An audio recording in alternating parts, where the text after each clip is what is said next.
Shalom Bapak, Ibu, Saudara, dan Saudari yang terkasih di dalam nama Tuhan Yesus Kristus. Pada kesempatan pagi hari ini, mari kita bersama-sama membaca merenungkan kebenaran firman Tuhan. Sebelum kita melakukan aktivitas di sepanjang hari ini, mari kita bersatu di dalam doa. Bapa yang penuh kasih, Bapa yang ajaib, yang kami kenal di dalam satu nama Yesus Kristus, Allah yang selalu menolong dan memelihara kehidupan setiap umat-Mu. Kami percaya bila mana kami ada pada saat ini, itu semua karena kasih dan kemurahan-Mu saja. Kami akan membaca merenungkan kebenaran firman-Mu. Tuhan menolong kami. Di dalam nama Yesus kami berdoa mengucap syukur. Haleluya. Amin. Bapak, Ibu, dan saudara-saudari yang terkasih, renungan kita di pagi hari ini bertema, janganlah engkau mendengarkan perkataan Nabi, yang terambil di dalam kitab Ulangan 13 ayat 1-5. Lembaga Alkitab Indonesia memberi judul Peringatan terhadap penyembahan berhala dan ibadah yang sesat. Apabila di tengah-tengahmu muncul seorang nabi atau seorang pemimpi, dan ia memberitahukan kepadamu suatu tanda atau mukjizat, dan apabila tanda atau mukjizat yang dikatakannya kepadamu itu terjadi, dan ia membujuk, mari kita mengikuti Allah lain yang tidak kau kenal, dan marilah kita berbakti kepadanya. Maka janganlah engkau mendengarkan perkataan nabi atau pemimpi itu, sebab Tuhan Allahmu mencoba kamu untuk mengetahui apakah kamu sungguh-sungguh mengasihi Tuhan Allahmu dengan segenap hatimu dan segenap jiwamu. Tuhan Allahmu harus kamu ikuti. Kamu harus takut akan Dia. Kamu harus berpegang pada perintahnya, suaranya harus kamu dengarkan, kepadanya harus kamu berbakti dan berpaut.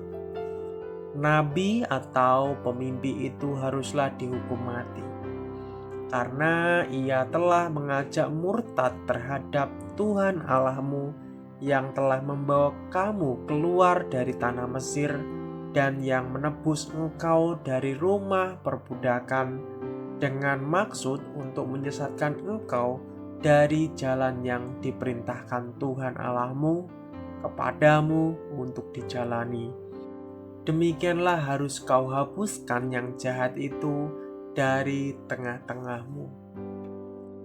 Dasar dari hubungan orang percaya dengan Tuhan ialah kesetiaan kepada Allah dan firman yang telah dinyatakan di dalam Ulangan 8 ayat yang ketiga dan juga di dalam Ulangan 13 ayat 1-5, mengajarkan bahwa pencobaan untuk mengurangi pengabdian kepada Allah kadang-kadang akan datang dari mereka yang tampaknya rohani. Berikut terdapat beberapa implikasi untuk kehidupan kita sebagai orang percaya. Yang pertama, Allah kadang-kadang akan menguji kesungguhan kasih dan penyerahan kita kepada Dia dan firman-Nya di dalam Ulangan 8 ayat yang kedua. Poin yang kedua, kadang-kadang Allah menguji kita dengan membiarkan munculnya orang-orang di antara umat-Nya yang mengatakan, berbicara atas namanya, dan disertai dengan tanda atau mukjizat di dalam Ulangan 13 ayat 1-2. Orang semacam itu mungkin berbicara dengan pengurapan besar, bernubuat dengan tepat tentang masa depan, dan melakukan mukjizat tanda, dan hal ajaib. Akan tetapi pada saat bersamaan, mereka bisa memberitakan Injil yang bertentangan dengan penyataan Allah, menambah kepada firman Allah atau menguranginya. Di dalam Ulangan 4 ayat yang kedua dan juga di dalam Ulangan 12 ayat 32.